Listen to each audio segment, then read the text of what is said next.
Okay, so I'm gonna be doing something a little bit different today. I am gonna be doing a tutorial showing you how to create a heat distortion effect using simple normal maps and Blender's compositor. And this effect will also let you create other cool effects like active camouflage from Halo and other things like that. So let's get started. Okay, I know I just said let's get started, but I know there's going to be people asking, why don't you just use the refraction shader instead of using the compositor? And the main thing is, I developed this effect mainly to recreate how old video game effects from, like, let's say 2006 would do it. Like, heat distortion from Quick Boost in Armored Core 4 uses a texture, and then it uses compositing to distort the image. Or Halo using a normal map to create water refractions and things like that. The main thing of this shader was to replicate old video game effects, but also on the side, I really don't like Eevee's dither transparency for bright things like flames or whatever. So I created this to get around the ugly dithering in the refraction shader for clean alphas with blend transparencies. Okay, so here we are in Blender. I have set up a really simple scene right now. This is just a plane with a simple normal map texture set to non-color, plugged directly into the material output. And this is all we need really for this demonstration. We just need this plane. Now we need to set up how we're gonna see the normal maps and things like that. So right now, over here in the top, I have this set to background. I changed this from view layer to background, and I'm gonna create a new view layer, and I'm gonna call this heat distortion. And in heat distortion, I am going to set render passes. I'm gonna turn on the emission because how this is set up, this is technically considered an emission pass. And also in heat distortion, I'm not gonna turn this collection off, but in background, I'm gonna turn this collection off. So the background is just gonna be the raw background, and in heat distortion, we're gonna have our little texture. So we're gonna render that out real quick. Okay, now here we are in the compositor. Here's our background, and here is our heat distortion. And if we go to emission, there it is. There's the raw texture.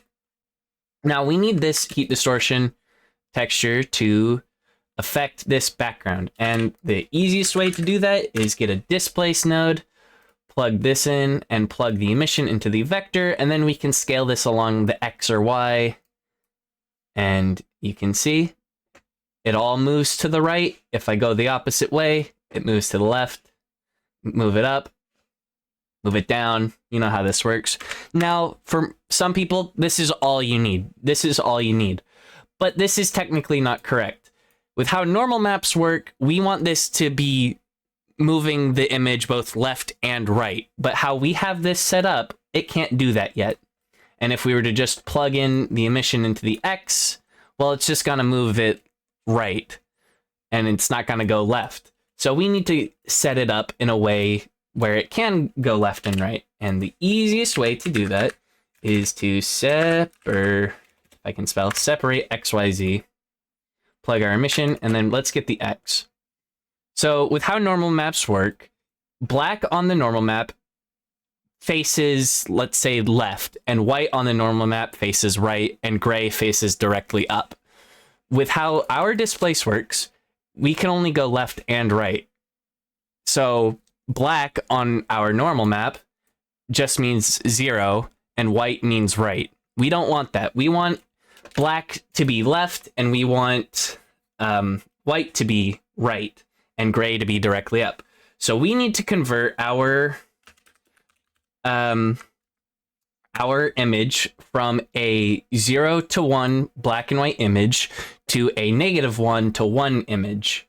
And the easiest way to do that is set this to multiply times 2, and then set this to subtract by 1.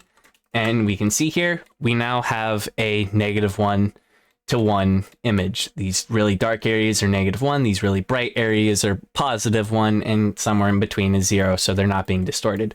And if we plug it into the thing, well, we're not getting any movement, so let's just multiply it a little bit, and then see, now it's going both left and right, which is exactly what we want. And we can do the exact same thing for the y-axis. And see, now it's going up and down at the same time. And, you know, for good measure, let's do a value node. And let's plug the value node into this multiply vector. And there you go. You have a really basic setup for this displacement, normal displacement. Now, I did say you can create active camouflage with this effect, and we don't need to change this displace thing at all. All we need to do is we need to set up a model to show texture space normals. And I know you might be thinking, oh, well, just turn on the normal pass. Well, that doesn't work because the normal pass in Blender is set to world space. We don't want world space.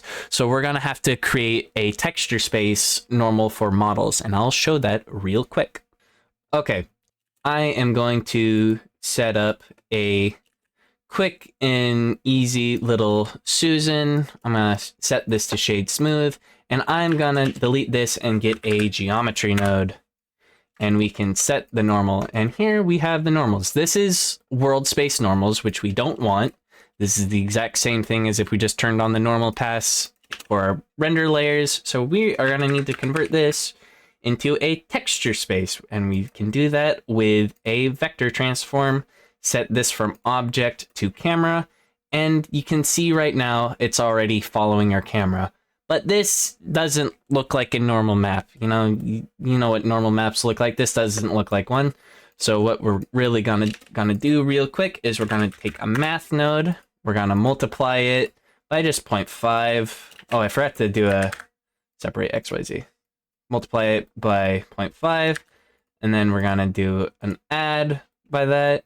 And we're gonna do the same thing for the Y, and then we're gonna do a combine XY, combine XYZ, and then we're gonna set this to 1, and there you go. You have something that looks like, you know, a normal map texture. See, it's kind of the same colors and all that. We can turn this off, and I'm gonna plug this Susan into here with our heat distortion, and I'm going to render it again. I'm gonna render this out real quick, and then in the compositor, you can see right there, we have something that kind of looks like active camouflage from Halo.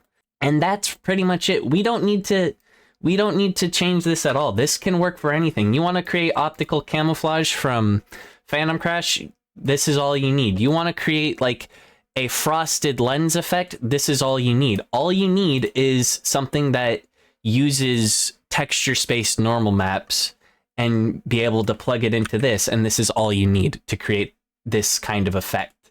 Okay, a few things we should talk about before I let you guys go is this effect definitely has problems. This is not a perfect effect that will replace your refraction shader.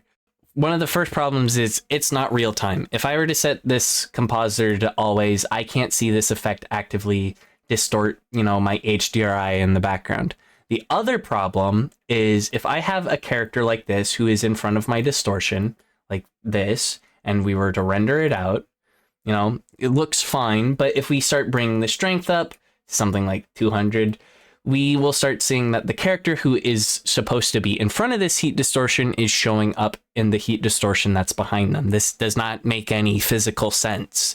You know, we should, if anything, we should see things that we can't technically see behind the heat distortion because of how refraction works, but that's not what's happening.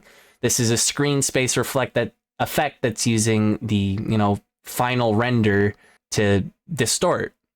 And then another thing is if we set this really high, we start to see that, you know, the edges of our image start showing up in the final image.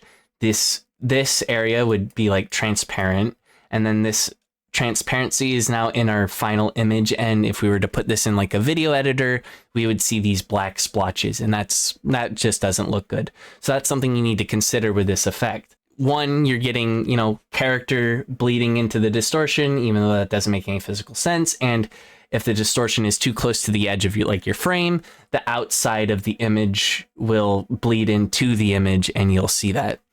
And for a lot of people, that's gonna be like a no deal. Don't use this. This is bad. But for my case, I'm fine with this. These are the exact same kind of problems that you see in old video games like Halo 2. With water that's really far away from a character, you somehow see that the character is reflecting in the water that's a mile away. Or in Armored Core 4 Answer, if you quick boost too close to the edge of the screen, the heat distortion of the quick boost will have black splotches from the outside of frame.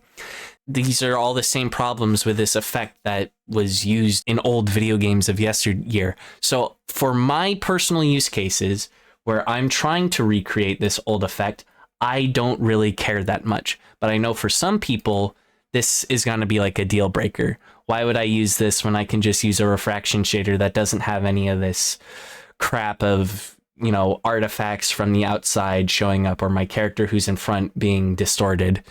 If you're trying to recreate old video game effects like active camouflage or whatever, use this. This is fine.